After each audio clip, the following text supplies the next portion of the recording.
Distinguished guests, ladies and gentlemen, good morning and welcome to the webinar.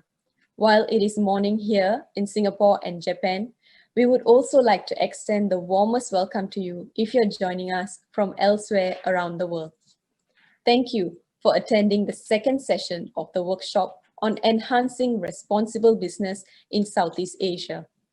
This webinar series is jointly organized by the ISEAS-SPF Institute and the Sasakawa Peace Foundation. First, before we begin, please allow me to share some housekeeping issues. The Chatham House rule applies to this webinar. To pose questions, please use the Q&A function. Do identify yourself. Please share your name and institutional affiliation. To raise any technical problems, please use the chat function. Thank you for your cooperation. We will now begin the webinar on engaging Southeast Asia's labor force. This webinar will be moderated by Dr. Benjamin Loh. Dr. Loh, please. Good morning, ladies and gentlemen. Thank you for joining us. I'm Benjamin, and on behalf of ISEAS-SPF Institute and the Sasakawa Peace Foundation, I would like to welcome all of you to this webinar. The topic that we will be discussing this morning is on engaging Southeast Asia's labor force. We will explore the issues and challenges of foreign direct investments and business activities in this region and their impact on local and migrant labor. The aim of these we will also examine the impacts of recent developments, such as the COVID-19 pandemic, that have resulted in disruptions in supply chains, lockdowns, and how these developments have contributed to the uncertain outlook that has hampered growth and magnified the inequalities in societies across Southeast Asia. Now, the aim of these discussions is to identify concrete, responsible business practices that can address these inequalities, labor issues, and other related problems. In essence, this is the central question of our webinar series during these 6 weeks. How can we enhance responsible business in Southeast Asia? So we have with us a panel of very well-qualified speakers to address these issues. Our first speaker is Dr. Oliver Tappe, and he is an associate fellow at ISEAS, and he is a member of CRISI, which is the Competing Regional Integrations in Southeast Asia Research Group. He will be speaking to us on the topic of artisanal and small-scale mining in Laos. We also have Dr. Vannarith Chheang. He is the president of the Asian Vision Institute, and he will be talking to us about Chinese companies and labor rights in Cambodia. Next, we have Dr. Htun. She is an associate professor with the Department of Law at Mandalay University. She will be speaking on sustainable development in a local community with a focus on the mining sector in Myanmar. And our fourth speaker is Professor Tham Siew. She is a visiting senior fellow at ISEAS and also Professor Emeritus at University Kebangsaan, Malaysia.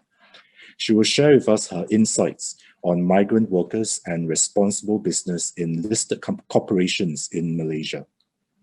Our speakers will have 15 minutes each to make their presentations, and there will be a session of questions and answers after that. Now, I shall now pass over the time to our first speaker, Dr. Oliver Tappe, whom I think is struggling to stay awake because it is 3:30 a.m. in the morning in Germany right now. So, Oliver, please. Okay, good morning, everyone. My name is Oliver Tappe. Thanks to Ben for the kind introduction and to ISEAS and the Sasakawa Peace Foundation to make this online event possible. I will start my presentation.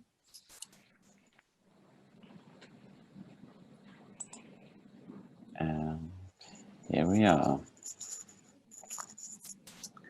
Today, I would like to talk about the mining sector in the Lao People's Democratic Republic. In particular, about the precarious coexistence between local artisanal and small-scale mining on the one hand, and industrial large-scale mining on the other. At present, an estimated 15 to 20% of the villages in rural Laos consider artisanal and small-scale mining as component of their subsistence strategies. This allegedly traditional practice, however, witnesses new dynamics and challenges, such as increasing mechanization, transnational dynamics of trade and migration, and complex legal ambiguities.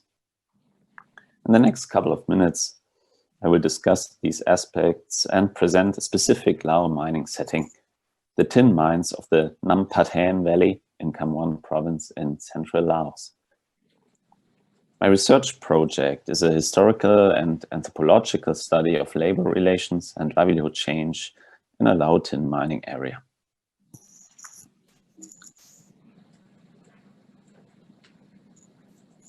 Here's a map of Khamon province in central Laos, and the tin mines are located in a small valley within the Hinbun National Protected Area, about 60 kilometers from the provincial capital Tappe, located by the Mekong River at the border to Thailand.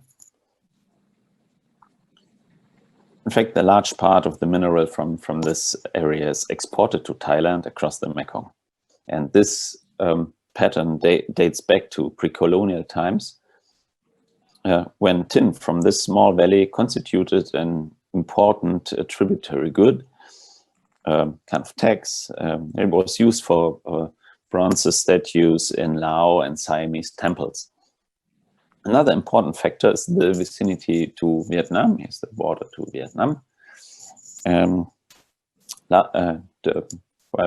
Big roads and relaxed border regimes enable a constant flow of Vietnamese labor migrants, which indeed constitute the main workforce in all labor-intensive sectors in the Lao economy.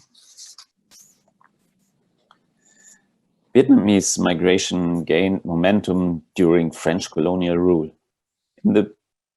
At the beginning of the 20th century, the French identified the local mining activities in that area, so local mining of local villages, as having a great economic potential. But the French administration faced the problem of local labor scarcity for industrialization of this specific mining area. The French resorted to Vietnamese contract laborers, the so-called coolies. And in fact, now the large part of the urban population of Tappe today is of mixed Lao-Vietnamese origin. And today, a new generation of Vietnamese temporary work migrants shapes the labor market in the region. They work in the big mining concessions that are mainly run by Chinese or Vietnamese enterprises. This is an example of a Chinese mining company. And these companies employ mainly Vietnamese labor. Vietnamese work migrants in Laos, they accept long working hours and quite a low salary. So the poverty in Vietnam and the strong competition for good jobs in Vietnam make this specific migration from Vietnam to Laos quite a strong factor, especially for the Lao work market. Meanwhile, the local Lao population of this valley is basically excluded from this job market, especially with regard to skilled labor. However, companies find it also more convenient to recruit Vietnamese workers for unskilled work, and legal loopholes in the Lao labor law makes this possible. And the local village communities practice artisanal and small-scale mining combined with agricultural livelihoods. However, agriculture is difficult due to land degradation and pollution resulting from mining, as the picture of the bottom right illustrates the example of land degradation in this valley. This also explains that household incomes today comprise about 70% artisanal and small-scale mining activities, and agriculture has decreased. The local villagers, they earn more than the minimum wage of about $120 through artisanal and small-scale mining. But of course, they lack any legal security. And we have a lot of problems like child labor, health risks, and other social costs. So, but I will give some details on this kind of precarities of the local miners later. The Lao law on minerals specifies artisanal and small-scale mining. Artisanal mining mainly means panning for alluvial gold and tin, practiced only by using, quote, primitive tools, mechanized equipment with fewer than 5 horsepower and no more than 10 laborers, unquote. So, quote from the law on minerals. Artisanal mining is considered as a communal, non-permanent operation, as is on the picture on the right, example of girls panning for tin in the polluted sediments of the Nampaten River. Throughout Laos, we find Lao villages holding customary rights to practice artisanal mining, while others operate in a legal gray zone. For small-scale mining, the law appears more complex. This practice includes, quote, digging, drilling, blasting, and sorting of mineral from the surface, underground and underwater, where it is not appropriate for industrial mining, within an area not to exceed 10 hectares, unquote. As in the case of artisanal mining, this mining activity is only permitted for Lao entities such as village communities or single households. They are entitled to obtain official permissions and legal rights to do small-scale mining. However, larger mining concessions granted to foreign companies are often superimposed on such communal rights. On the left, we see an example of local miners operating in an old colonial mine with simple tools, no work security, wearing flip-flops, no hard hats. And sometimes local miners also operate on the grounds of concessions of operating mining concessions, like in this case. Here we see an excavator, and here a small pit of local artisanal and small-scale miners. This activity is often tolerated by the foreign companies, either as recognition of local customary rights, but mainly under the precondition that the local miners sell their product to the company to a fixed price. Thus, the companies take advantage of a local informal labor force for which they deny any responsibility with regard to work security. So the local miners carry all the work and health risks. Still, they claim to prefer it to regular employment. But given the risks and the fact that they have to buy rice and drinking water due to the polluted rivers and soil, the relation between income opportunities and precarious subsistence is certainly a complicated one. There are also cases of companies trying to remove artisanal and small-scale miners from their concession, but usually they are not successful due to lack of control.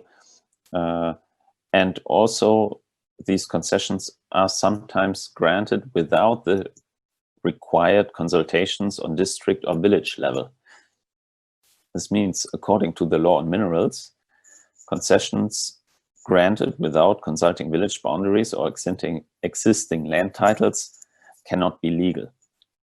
So some of the companies are also in a state of semi-legality and thus reluctant to steer local resentment and eventually attention on higher levels. So we have legal uncertainty on both sides, on the side of the local miners and also on the side of the foreign companies operating in the area doing industrial mining. Even if the law on minerals has been improved in recent years, resource governance in Laos is still facing considerable challenges, such as lack of capacities and financial reserves for proper monitoring or post-closure rehabilitation, and lack of communication between different ministries involved in natural resource management and investment planning, but also lack of communication and transparency between different government levels, from the national to the provincial to district to village level. Sometimes foreign mining companies and local peasant miner communities are left alone to sort things out on the ground with unpredictable outcomes. Thank you very much for your attention. Looking forward to the questions. Okay, thank you, Oliver, for the presentation and for highlighting the legal ambiguities of the mining industry and how big companies, big mining corporations and artisanal or smallholders are actually coexisting side by side, and this actually creates the complexities and problems in that sector. So next we have Dr. Vannarith Chheang, and he'll be talking about Chinese corporations and their activities in Cambodia. Dr. Chheang, please. So very good morning. So I'm going to share my perspective on Chinese company and labor rights in Cambodia. First, I would like to express my sincere gratitude to the organizer, the ISEAS-Yusof Ishak Institute and Sasakawa Peace Foundation for the opportunities. Now, allow me to share the screen. Here it is. Yeah. So China is the main investor in Cambodia. It's top investor. It has increased, the investment capital has increased significantly over the past 3-4 years, especially if you started from 2017. You can see the kind of skyrocketing increase of Chinese investment in Cambodia. Last year, China invested more than 3.7 billion US dollar, accounted for more than 30% of the total direct investment to Cambodia. The main areas, the investment areas are infrastructure development, from road, bridge, industrial zones, to tourism services, hospitality and manufacturing, and agriculture and agro-industry. Agriculture and agro-industry gain new momentum from this year due to COVID-19. So the Cambodian government has encouraged foreign investors to invest more in this sector, agro-industry and agriculture. And over the past year, we can see a significant increase of Cambodia export to China, such as banana and mangoes just started to export to Chinese market. And this year, Cambodia and China will sign the FTA, free trade agreement, which is the first FTA that Cambodia has with other countries. will add a significant impetus to the Cambodia export to China, as well as to attract more Chinese investment in Cambodia. So it will take effect from January next year. So it will be a new momentum in terms of bilateral trade investment between the two countries. When it comes to impacts, of course, we have these different impacts, positive and negative impacts generated by Chinese investment in Cambodia. Similar to other investment from other countries too, but a different range of impacts. So economic impacts, when it comes to economic impact, of course, job creation, employment opportunities for the local, but there are also some problem with the lack of a fair or just distribution of economic benefits. So who benefit more from the Chinese investment? So that the unfair distribution create this kind of perception of inequality or power asymmetry between Cambodia and China. So kind of economic, our dependence on China also create this certain political and social sentiment of the risk of our dependence on China. And of course, when it comes to the supply chain disruptions early this year, we could see the impacts of the disruption of raw materials from China to the textile industry in Cambodia. Another economic impact is technology transfer. We can see the limited technology transfer from a Chinese company to the local small and medium enterprises. So that is another challenge that they are facing. Compared with Japanese company, for instance, the Mini Bear, technology transfer is quite interesting because the capacity building.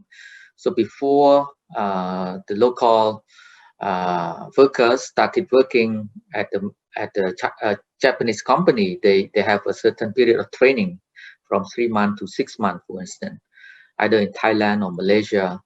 So that is part of the technology transfer capacity building that very important for local workers to work in industry, manufacturing industry. Environmental impacts, of course, we can see certain cases of environmental degradation when it comes to land concession and hydropower dams development. But those impact have not been kind of scientifically assessed or measured yet. So that is another challenge when it comes to environmental impacts. The mining industry, to some extent, also, like other country like in Laos or Myanmar, the Chinese company also invested in the mining industry in Cambodia, but we don't have much information or lack of transparency and study on the environmental or social impacts of the mining industry in Cambodia. Social impact, of course, when it comes to the labor rights, I'm going to focus on today, how the Chinese company affect the labor rights in Cambodia. When it comes to the characteristics of the Chinese company in Cambodia, we can perhaps separate it in two. One is state-owned enterprises. State-owned enterprises mainly those kind of big corporation investing in infrastructure and hydropower dams to highways, bridges, and so on. And they tend to have a strong political support, political networks and support, especially from the ruling elites. So that is the key characteristics of state-owned enterprises in Cambodia. So it's not difficult to get license, to get investment permit in Cambodia. Private-owned enterprises, commercially driven or market-driven. So this is more of a medium size and sometimes small medium size of Chinese investment projects in Cambodia, mainly to provide certain services to support the state-owned enterprises or to support the Chinese living in Cambodia, Chinese worker included. The common issue that both state-owned enterprises and privately owned enterprises there is the problem of the lack of engagement, strategic engagement, effective engagement with the stakeholders. Perhaps this is the common problem of Chinese companies facing around the world, that they need to develop more of effective stakeholder engagement in Cambodia and other parts of the world. Some of the features that with regard to the labor rights and labor standards in Cambodia, it seems that, of course, we need to do more scientific research, academic research on this. Is the discouragement of involvement of trade union, because in the textile industry alone, more than 2,000 trade unions existing in Cambodia. So that creates some trouble, some problem also for the Chinese companies. So they are not interested in encouraging so much involvement of the trade union in Cambodia, in their sector, especially the textile industry. The labor standard compliance and transparency to some degree also limited, but because I will explain later, because of the external pressure, especially from the Better Factory under the leadership of ILO, International Labour Organization, then the labor standard have been significantly improved in Cambodia. So this is kind of external pressure on foreign companies in Cambodia, including Chinese companies, to comply with those standards. The labor conflicts we can see across some of the sectors, mainly due to the issue of misunderstanding, cultural, social tension, language barrier, especially that create certain labor tensions and conflicts, negotiation of wage, compensation, pension just started end of last year. Also have serious some kind of bargaining and negotiation issue between the workers and the owners of the factories. Another problem facing when it comes to Chinese companies is the influx of Chinese workers, especially in the construction workers. And the rationale from the Cambodian government is that because we don't have skilled laborers, especially in construction workers, those engineers and so on. So that is the reason that Cambodian government opened the gate to Chinese workers to come in. So that perhaps can be regarded as an issue because of the perspective from the Cambodian workers and Cambodian general public at large, is that why don't we train the local people, provide them skill and to work for those Chinese companies. So this is a Better Factory that I mentioned earlier. So this is I think very good example and model for other countries to follow. So this is the very kind of engaged multi-stakeholder negotiation consultations, including the brand and retailers, those kind of big brands in the Europe and the US, negotiating together with the government, factory owners and workers and union in order to improve the labor standard, especially at the textile industry in Cambodia. So this is the kind of model that helped to improve the labor standard in Cambodia. And the significant role of the buyers also important, because they concern about their reputations. So they can use this kind of labor standard to improve their reputation, that they comply with the local labor standard, no child labor, for instance, no sweatshop, because some of the brands, textile brands, have been criticized of using cheap labor or child labor in poor developing countries. So that is a reputation economy that perhaps we need to promote within the textile industry or labor intensive industry, how the consumer can affect the reputation of certain brands and certain products by looking at their practices in developing countries. So early this year, the government of Cambodia created this interministerial inspection team on labor standards in order to improve labor rights and the labor standard in Cambodia. And the Ministry of Labor and Vocational Training is the key actor, kind of the chair of this interministerial meeting and inspection team.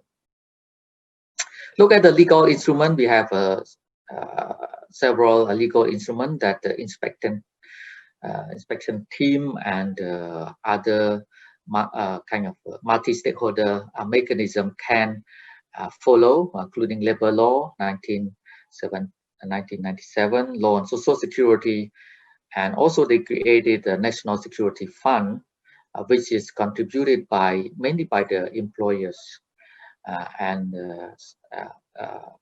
the workers, but lately the worker do not need to contribute to this national security fund.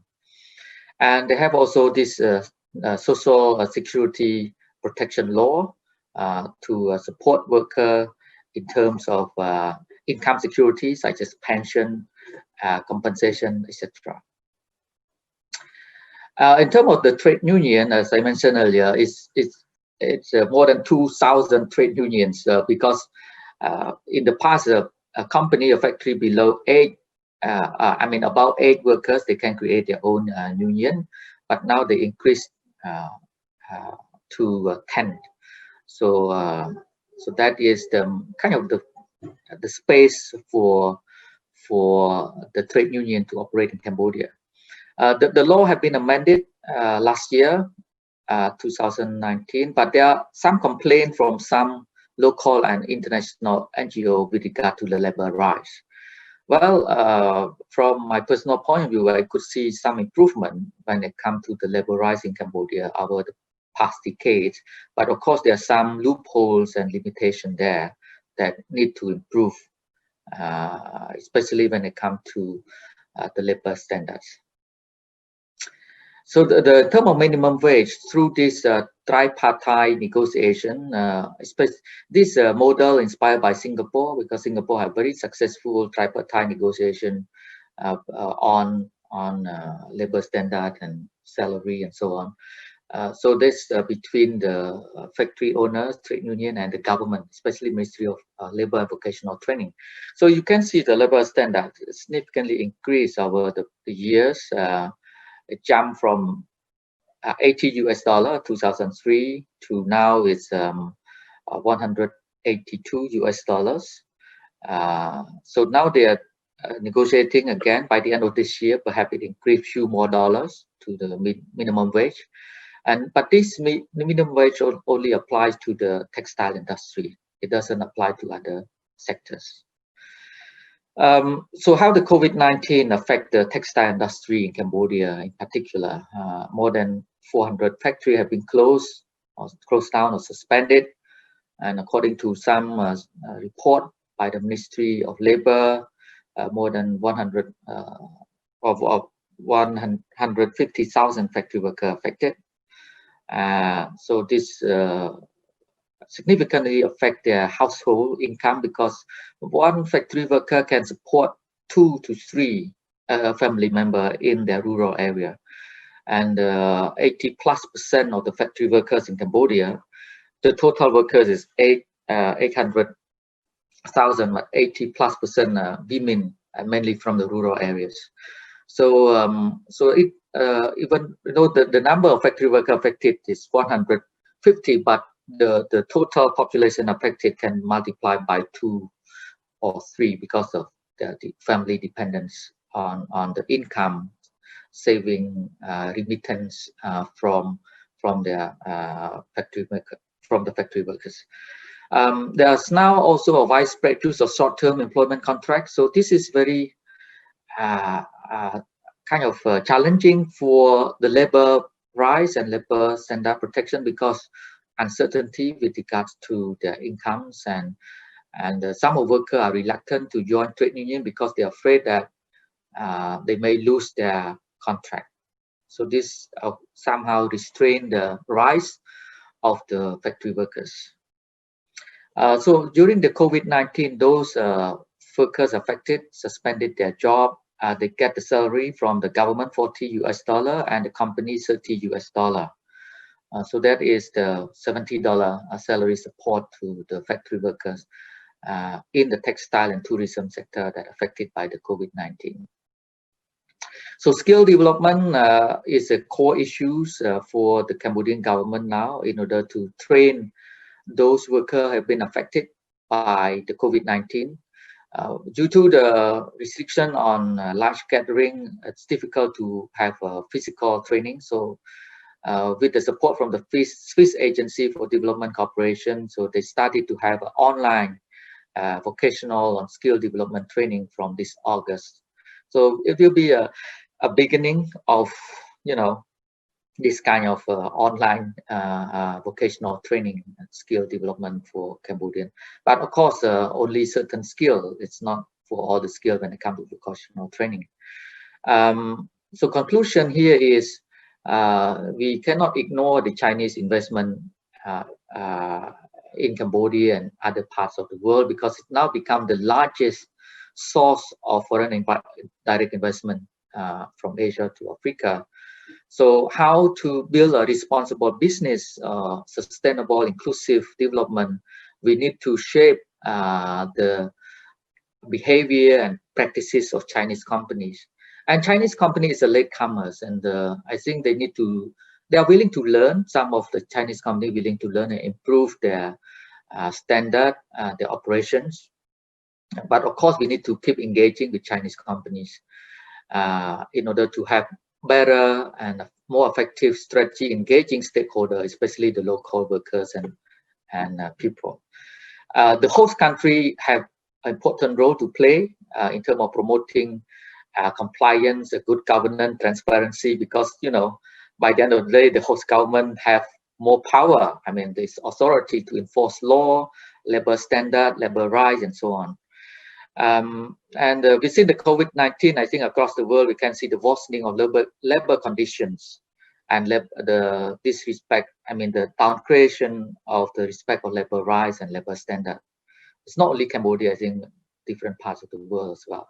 So my recommendation is the host country need to enhance their local governance, refer to enhance the transparency, accountability, and the rule of law. So the host government play a very critical role here. So a lot of work need to be done when it comes to regulatory regime on labor standard and labor rights. Strengthen the labor compliance, legal instrument and others, policy intervention and reputation pressure. Need to all those factors combine in order to improve the labor standard. And third is to reform a Chinese capitalism. Capitalism, here, because China so much focused on financial capitalism. So we need to expand it to social capitalism, human capitalism, and nature capitalism. So I think the Chinese capitalism need to be reformed to be more comprehensive and inclusive, and social environmental capitalism to be included. So it's a gradual process that we can engage the Chinese government and state-owned enterprises and Chinese company to reform their mindset, their business mindset. So that's my conclusions, and thank you very much for your attention.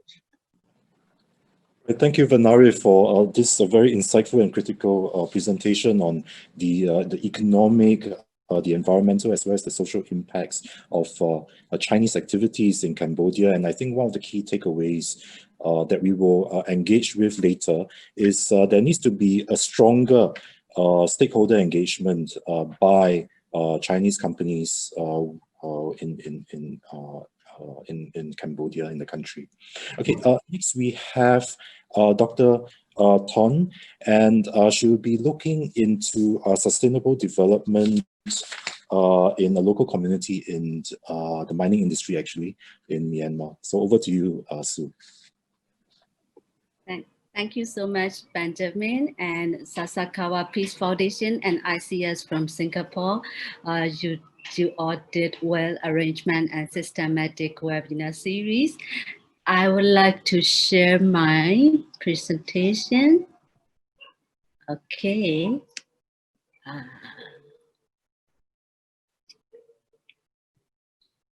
Okay, I want to talk about the sustainable development for local community, the mining sector in Myanmar.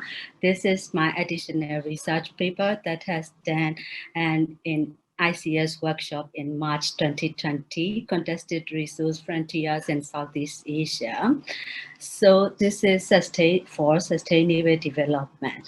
Okay, my research is based on this research question: to what extent are the means of implementation to achieve the SDGs for local community by Myanmar mining sector? So as you all know, this is the 17 Sustainable Development Goals that has been set by UN General Assembly in 2015. So I don't want to mention all of the goals right now, but may I talk about the sustainable development goals that are concerned with the mining sector? Okay, I have analyzed by 3 themes of sustainable development goals: environment, social and economic sustainability. So let me talk firstly about the environmental sustainability, SDG 6, 7, and 13. SDG 6 is for clean water and sanitation. So, any local community in the mineral occurrence have to have the purified water and hygiene sanitation. And SDG 7 is for energy access and sustainability, because any mining enterprise use much energy, and the local community have the energy consumption problem. And SDG 13 is for climate actions. As you all know, the mining industry use the exploration methods that caused environmental degradation, such as the air pollution, water pollution, waste disposal, etc. Among those, water pollution is very worst problem, because it affects the people's health. The issues of surface water change and groundwater change in quality, as the mining acid runs it off to the soil. So local community in Myanmar usually buy the purified water, and they don't have safely managed sanitation. And mining enterprises use much energy consumed, and local people as well as SMEs in local community have to have energy infrastructure and maintenance and renewable energy efficiency. And mining industry naturally needs the vast area. That's why thousands of acres of landscape are destroyed, and deforestation, loss of ecological process made the climate change. And about the social sustainability, SDG 1, 16, and 17. As you all know, Myanmar occupies at the place of least developing country in the World Bank list. So local communities in mineral occurrence are really poor and low education. Such a kind of long-term business make the tax payment growth to the state and high land tenure charges. But poverty cannot be alleviated from the leverage of the tax payment. So as I said before, mining business are investment from foreign countries, and their mineral occurrence are at the indigenous people's place. The most important key is to get the formal and informal complaint procedure and grievance mechanisms, so to prevent conflicts, to promote the rule of law, and to facilitate the peaceful working environment are the must need to achieve the sustainable development goals by social sustainability. And about the economic sustainability, we have the SDG 8, 9, and 12. 8 is for decent work and economic growth. 9 is for infrastructure, innovation, and industrialization. And 12 is for the responsible consumption. Okay. Why Myanmar calls the mining investment for alien countries are to give job opportunities for people. But, local people are very poor at their education, so they have got only the lower ranks in the job. So local people need to have the trainees, refresher course, and promotion of their rank in their working environment. And the local people should have the entrepreneurship like SMEs and eco-friendly products and global supply chain management. And for me, the most important is global partnership. Okay, I focused on five main kinds for the global partnership. These are finance, technology, capacity building, as I said before, trade, and systemic issue. This is a multi-stakeholder partnership because, business enterprises, government, civil society, NGOs, and local community should make the partnership globally, regionally, and locally. And, the state need to enhance the global partnership for this sustainable development to encourage and promote the effective public-private, and private partnerships. So I I focused on the international business law and national law. So in international arena, the most important key is the UN Guiding Principles on Business and Human Rights. As you all know, UNGP is come by the effort of Professor General Gay. He mentioned the three themes in UNGP: protect, respect, and remedy. So, the state's duty to protect human rights against abuse by third parties, including the business enterprise. So the business enterprise should be the responsible business to protect the human rights and to protect the sustainable development for the local community. And then for respect, the corporate social responsibility is the right key to respect the human rights. And remedy. Remedy is really, really essentially need for the local community. They need to have the greater access for the judicial remedy, formal or informal, whatever it is. So, UNGP is only principles, not legally binding, but UNGP, I can say UNGP is soft law with hardship, because UNGP follows up not only in the UN but also outside the UN, because UNGP especially emphasize with the business enterprises for human rights due diligence, and with the civil society, national governments, and OECD proactive agenda, and EU and NHRIs, and Lawyers International Bar Association, and with the private sector, we have we have good news from FIFA in 2017, because FIFA revised their bidding regulations for labor. Okay, let me talk about how to protect the human rights for the local community. So, international human rights law articulate the obligations for the states to begin with treaty report obligation. And this is for the progressive realization of human rights to the people. And SDGs begin with the agreement for the local goals. So, human rights are the universal, inalienable, interconnected, indivisible, and non-discriminatory. So local people have to protect to be protected the human rights. And there are 9 core human rights conventions, but for Myanmar there are only 4 conventions of ratification status and accession status and signature only. So in 2017, we have ratified the ISEAS-SPF. So, Myanmar people can enjoy the economic, social, and cultural rights, especially.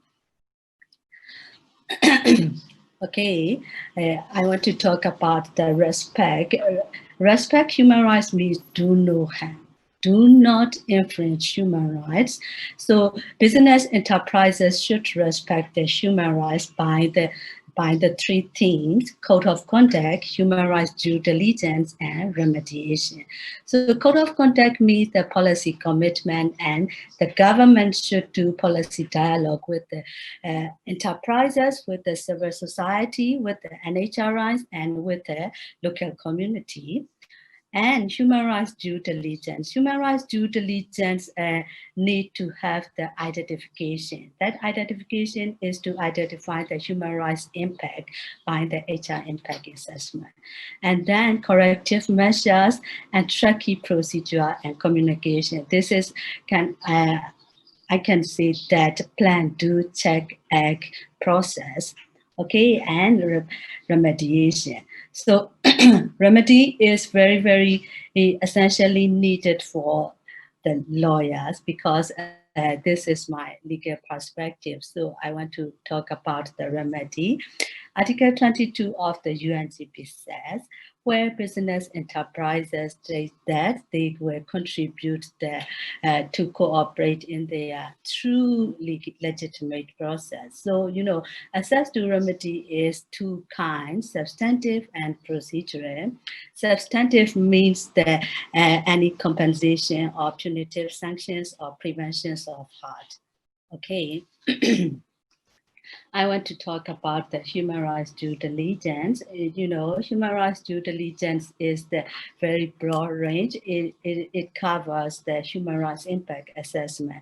In Myanmar laws, there is no human rights impact assessment. We have only environmental impact assessment and social impact assessment. We don't have yet the human rights impact assessment. And then human rights due diligence should have the corrective measures, tracking mechanism, and communication procedure. That is to report to the UN treaty bodies or state government or NHRIs. Okay, I have analyzed the Myanmar laws, whether these are involved the social development goals or not. So I have analyzed 8 kinds of law. So you can see very clearly in this table. In Constitution, there is no provision for the Sustainable Development Goals. Constitution is provided in 2008, and I analyzed environmental law. So in Environmental Conservation Law 2012, there are the provisions for the Sustainable Development Goals, but actually it mentioned about the sustainable use of natural resources. So we can see that it is the promotion of the investments and promotion of the state's economy, not really emphasized on the sustainable for the local people. And we have the Mines Law 1994, and it has amended in 2015. There is no provisions for the SDG, and we have EIE, SIE, IEE procedures, and especially it called for the impact assessment to abide, to minimize, and to conduct for the human health and safety. I can see this is also to develop the sustainable development. And we have Investment Law 2016. It's also the same with the EIA-SIA procedure, because investment law has repeat the 2012 investment law, and this law is very newly provided in 2016. So this is over after the EIA-SIA procedures. So it's also the same with the EIA-SIA procedure and environmental law 2012. And occupational health and safety law, I can see that evaluation in the workplace. So it also, I think it is, it articulates for the sustainable development goals.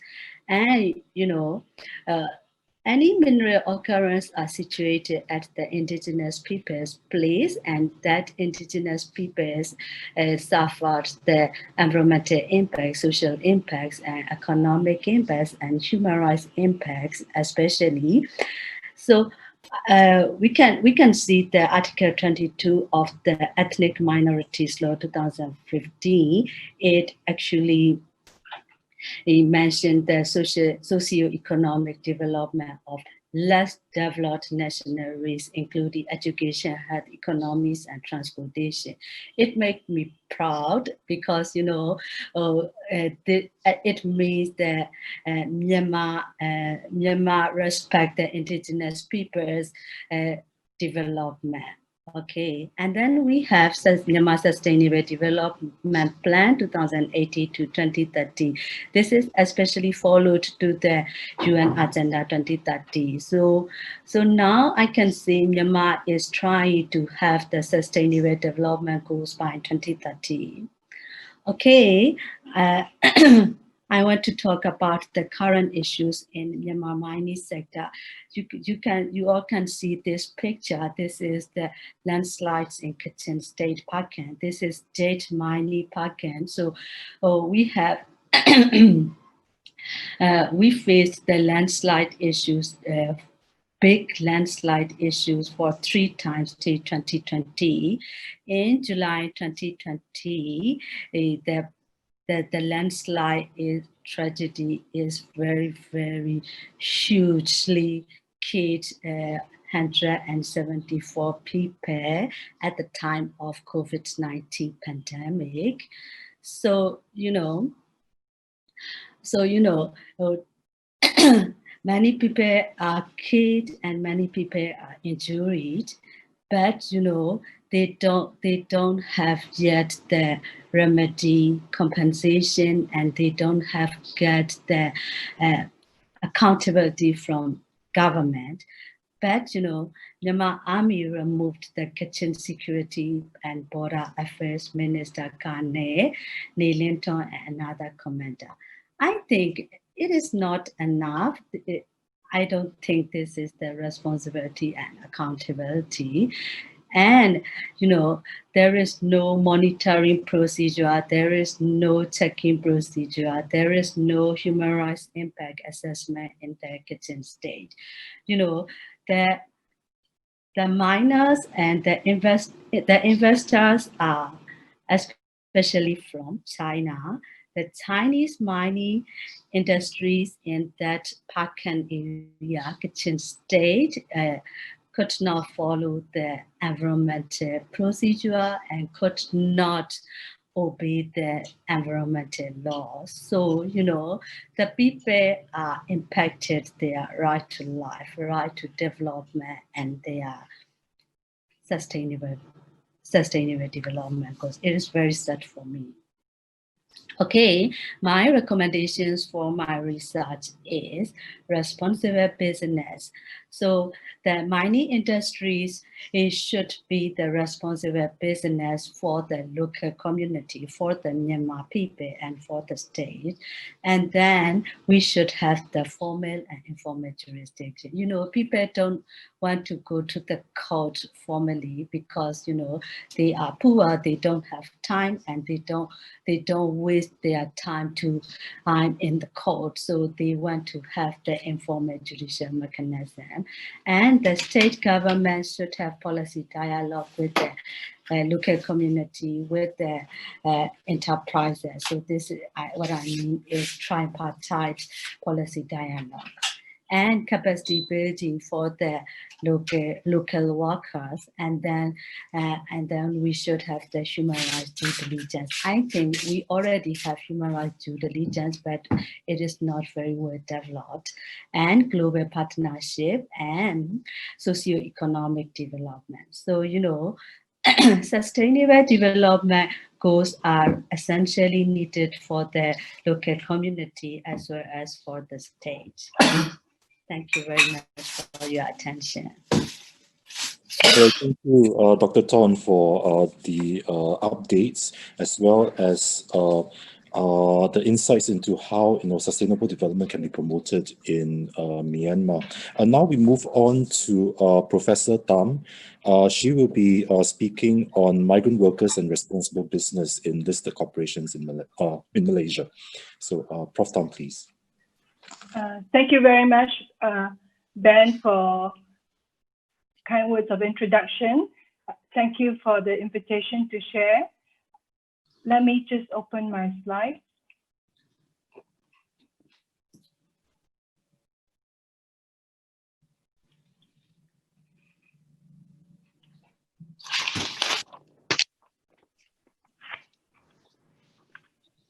Okay, I will be looking at this issue from the point of view of migrant workers in Malaysia, migrant workers and responsible business practices from the large corporations, how large corporations have approached this issue in terms of corporate social responsibility as well as sustainable reporting, and some of the key challenges.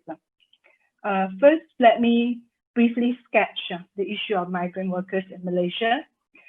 We can see that the number of migrant workers these are the documented ones, have increased over time, and they are concentrated mainly in the services sector, in manufacturing as well as construction. If we look at the occupational groups, we can see that the bulk of them are in elementary occupations, which is the repetitive task, which does not require much education. So the fact that they're here indicates the level of education that the migrant workers have, which is normally less than primary 6. And that would indicate some of the problems that they face. So if we look at the literature on migrant workers, we can see that there has been attempts to document the situation in the country, the kind of abuse that they face, and the gaps in the policies and the laws. Unfortunately, most of these studies are quite small, interviews of about 100 workers or less, so that we have documentation of abuses, but we do not know the magnitude of the problem because there's no large-scale study. The latest study was conducted by the Bar Council, looking at migrant workers' access to justice in Malaysia. And the study is actually conducted quite stringently according to the methodology. They had both interviews, stakeholder consultations, expert roundtable, focus group, and case files. The sample interview is still quite small. What they found is actually that there is evidence of abuse, and the abuse is usually in terms of violations such as non-consensual passport retention. So there is evidence of abuse in this latest study. However, if we look at the legal rights, given that this is the Bar Council, they have studied the legal rights quite thoroughly, and their conclusion is that they have substantial rights, and there are numerous pathways or mechanisms. So there are pathways for accessing justice. Now, the problem is actually enforcement, poor regulation, and non-transparency. On the side of the migrant workers, as I have explained, the level of education means that they may not have the knowledge, there can be language barriers, and there are financial resources. And mostly, fear that keeps these workers from accessing the system. So now, what can be done in terms of the large corporations in Malaysia and getting them to be more responsible towards the human rights? We look at Bursa Malaysia, the Kuala Lumpur Stock Exchange, and see what is it that they have done to nudge the large businesses to be more responsible. So what they have done is actually to introduce disclosure, mandatory disclosure on corporate social responsibility in 2006. And in 2015, they have moved on to sustainability reporting guide, which follows sustainability requirements in terms of economic, environment, and social issues on the impact of their business. It also promotes some supply chain responsibility. So from the side of the large corporations, if they wish to be listed and they are listed, they have to comply to these reporting systems.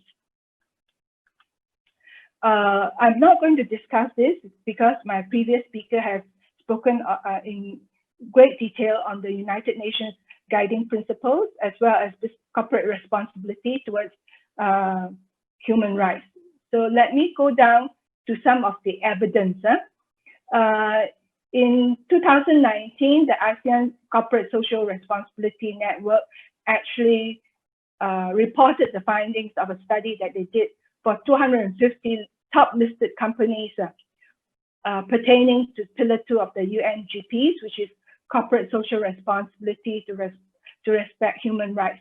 So what they did is actually they did a survey where they converted 21 points of the disclosure needs into diagnostic questions, looking at fundamental human rights commitments, policy statements on human rights, operational information, due diligence, monitoring and reporting, claims and remediation.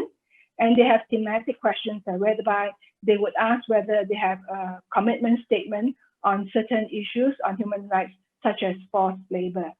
Now, the findings are interesting because this is benchmarked to international standards for listed companies in ASEAN.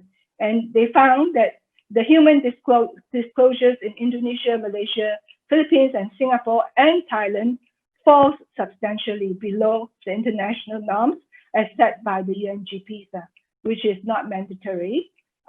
There's no legal responsibility, at least in Malaysia. However, they found there's this strong correlation between the level of human rights disclosures and the environmental, social, and governance disclosure rules in the guidance mechanism of the stock exchange of a country. So the stock exchange regulations play an important role in terms of disclosures on compliance.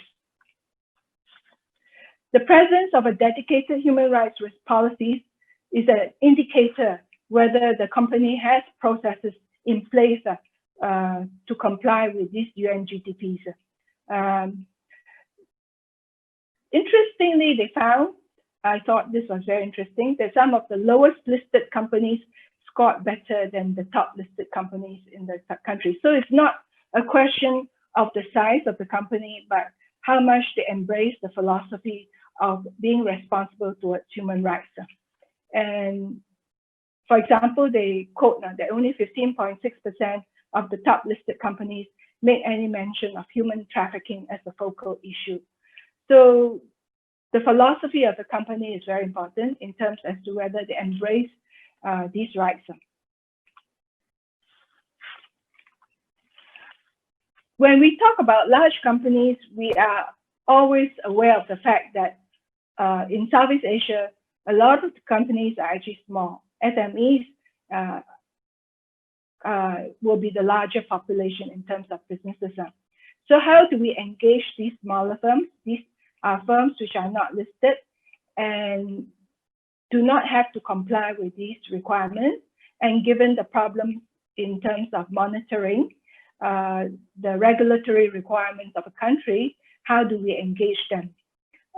What the guiding principles have done, and in terms of the stock exchange requirements, is actually to promote supply chain responsibility. Therefore, it is not just what the large corporations are doing within their own company, but what is it that they require from the companies from which they source supplies. So this is supply chain responsibility. And this is important because the people most affected by human rights abuses in a company's supply chain often belong to the groups who have no opportunities to call attention to these problems. So the migrant workers in the smaller companies, how do they actually raise their voice? And this is through the supply chain. So let me show some examples of the large companies. I actually used just 2 large companies, and this is in their website, in which they have to report under their governance structure. What is it that they, the company position, and what is it that they have done in terms of policy statements on respecting human rights. So normally they will have some kind of policy statement like this, that they respect human rights in their business corporation. And how do they answer to the question of responsible supply chain? So companies will have some statement such as they do respect supply chain, responsible supply chain. But this is also interesting that I find within the same sentence that they say they expect that their subcontracts will also comply. Whether they check on their expectations remains to be seen. So this is how they will state their human rights policy, the objectives, the principles, and how they will look at workplace security, child labor, and exploitation. This is one example of it. Now, my next example is the best performing in terms of compliance to disclosures. This is Sam Gabi. In your chat box, you will have the link whereby you can actually look at the reporting in their governance structure.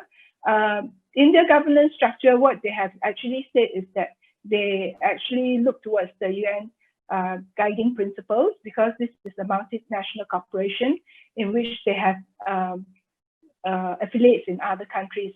So what they are saying is that they are adhering to international norms.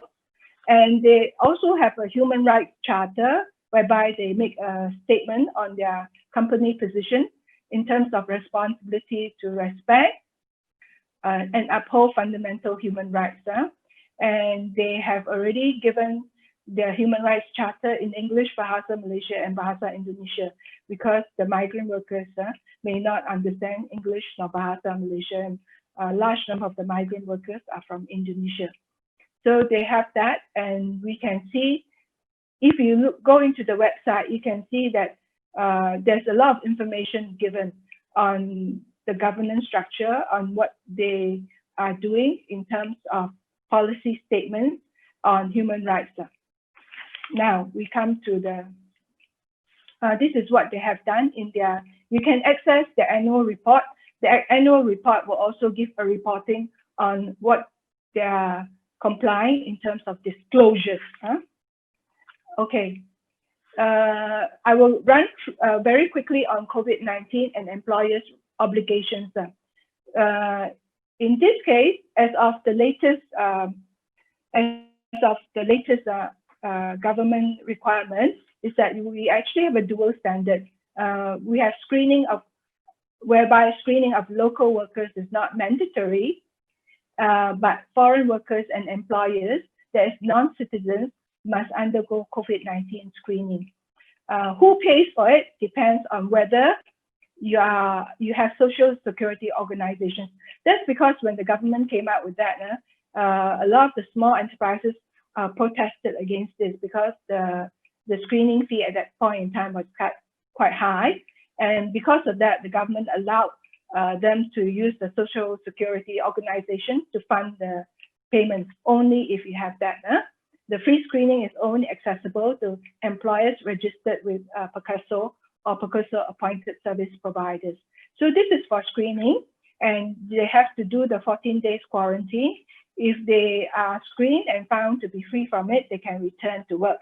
Now, what happens if they actually find them to be infected? Who will pay for the treatment? Again, it depends on whether they are registered with PERCUSSO, in which case the government will uphold it. If they're not, and if they are quarantined outside a government hospital, we have 40 hospitals, COVID hospitals in the country, and they're private residents. If they are quarantined outside that, then the employer is responsible. Let me go quickly back to the challenges because I'm running out of time. So post-COVID, we are talking about what will happen in terms of the large corporations. The UNGP will continue to hold. The BERSA requirements will continue to hold. So the way forward is actually to be able to engage more large corporations and to get them on board and to have them be more transparent in what they are doing in terms of disclosure. However, the disclosures may not mean much because organizations tend to focus on philanthropic activities. So they may not address the sustainability issues nor their risk management of it.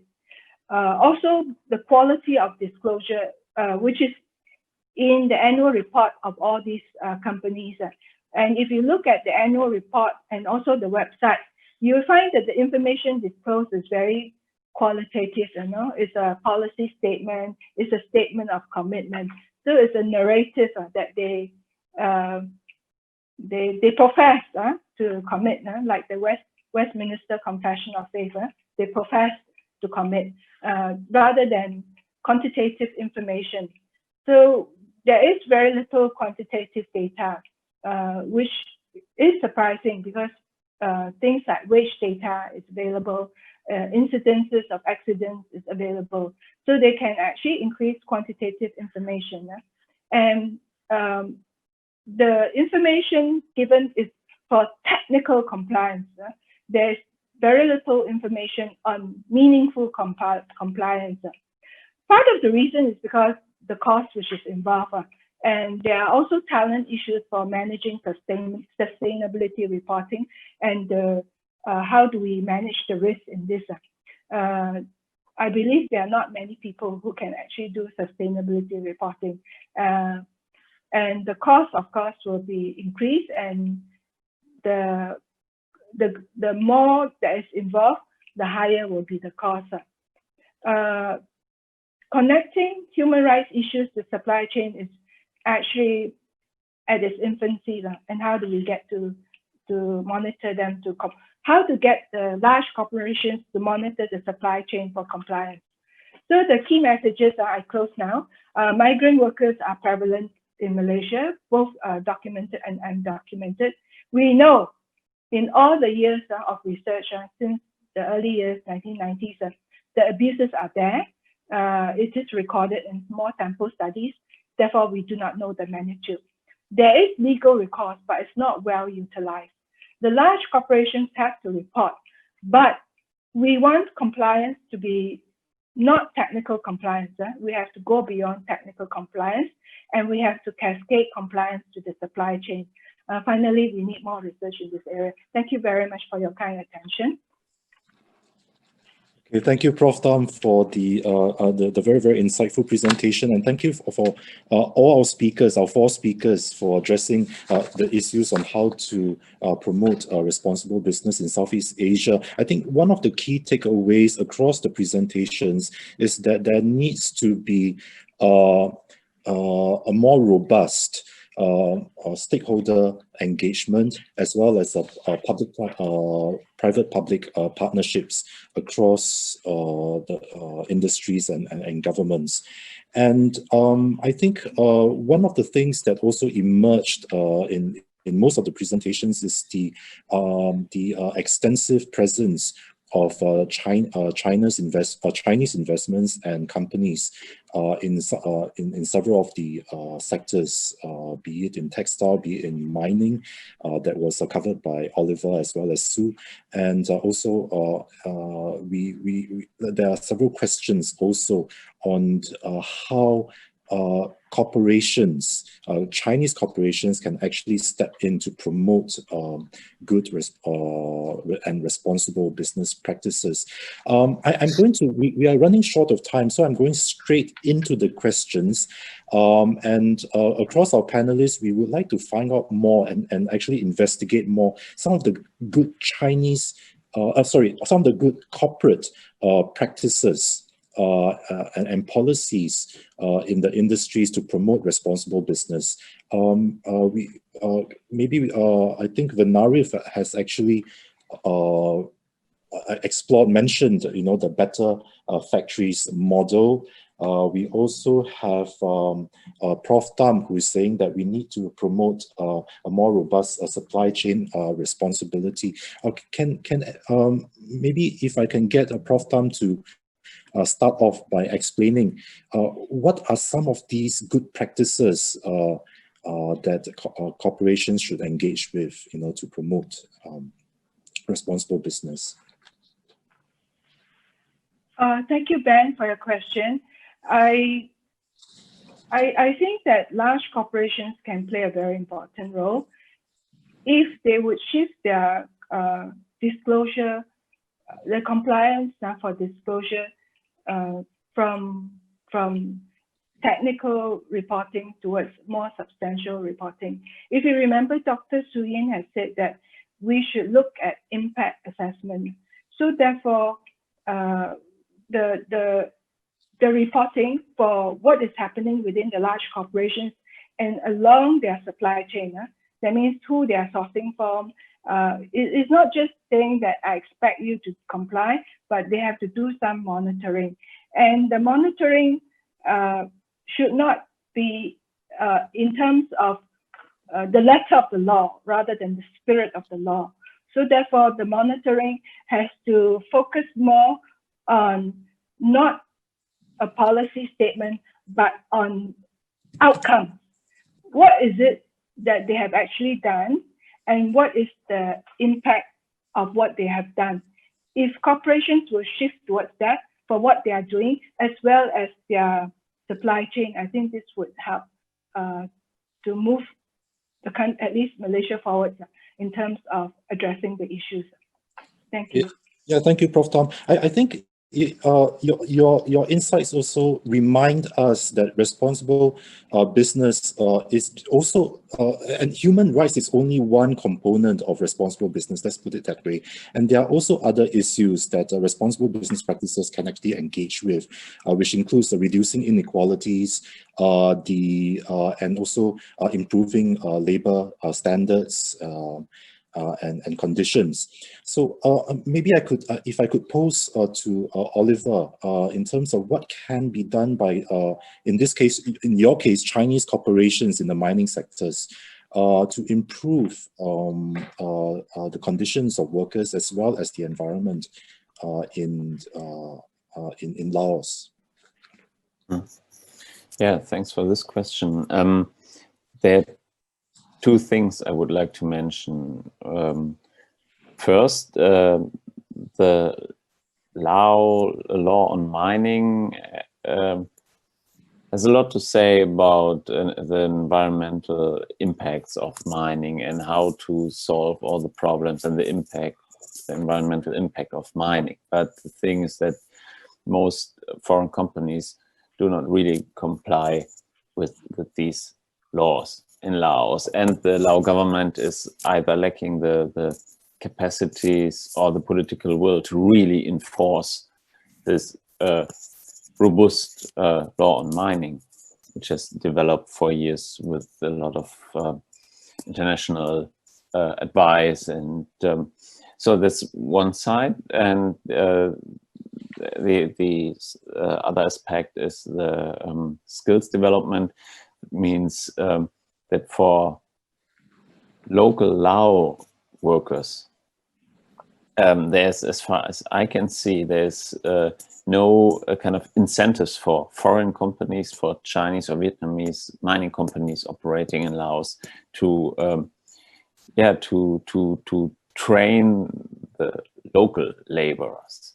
It's just more convenient, more efficient to bring in Vietnamese work migrants, and for having a more sustainable economic development in Laos and more responsible business, this would be key to change the situation a bit, for the foreign companies to give more attention to the potential local labor force, and neither the Lao government nor the foreign companies really put any efforts in this direction, I'm afraid.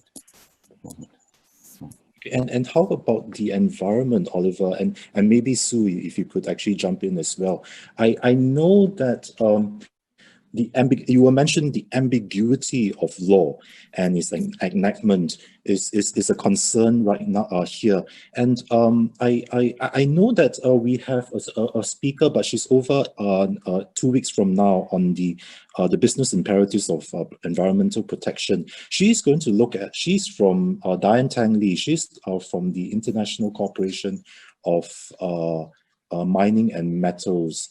And she's going to talk about waste tailings, tailings management rather, which is the waste product. Tailings are waste product of the mining industry, and how we can actually better manage these tailings, to protect worker health as well as their conditions. Can you actually explain more in terms of how the environment, which plays an inextricable part in the welfare of workers, how it can actually be improved by corporations in the mining industry? Thanks, Ben. This is very great question. Actually, Myanmar has the environmental governance system. This is really developed as well, but we are lack in monetary system and rise to participation with the local people, environmental experts, and third party. So actually mining enterprises cause the environmental experts and civil society, but local people don't trust on this procedure because they don't have the right to participation on the environmental report writing. So local people shall have the right to participation in environmental decision making. I think so. Thank you. Okay, great. I'm going to go into the Q&A right now from our audience. I think there are some similar themes running through the questions, and I will direct the first set to Vannarith. What is the Cambodia government currently doing to improve transparency in infrastructure investments from China? And this question is from Mayat Mon from the Lee Kuan Yew School of Public Policy. And following up on that, do you see any significant difference in the observations of labor standards and practices inside and outside special economic zones in Cambodia? This is from Yean Menon, ISEAS. Thank you very much for the questions. With regard to the infrastructure development, both countries have signed a kind of action plan, bilateral action plan under the framework of BRI, Bilateral Initiative, and also include certain measures in order to engage more the local people through the transparency. However, the problem that they're facing is the information on those projects still limited. It's very difficult to have interview with Chinese company in Cambodia to get insight and information, especially when it comes to mega projects such as the highway, the airport, and so on. So actually, my institute is trying to conduct a survey interview with Chinese company now. We get some interview done, but still a process. But it's very tough to get permission to interview them. We do it through a company, Lower Cessation hydropower dam, because now some Chinese company, they want to have a sustainability report for their own company. So it's a positive development toward more transparency, social responsibility, and responsible business. So in Cambodia, some Chinese companies are willing to cooperate with think tank like Asian Vision Institute to conduct sustainability report for them. But I think it's still a challenge when it comes to mega infrastructure projects. So what can we do? I think what we can do is I think the journalists and researcher perhaps need to push more toward more data transparency, information transparency. Otherwise, some company may criticize us as a researcher. We are too critical of Chinese company, but the problem, we don't have we cannot interview them, to get their perspective. So what we analyze mainly based on some media, right? So most of the time very critical of Chinese company.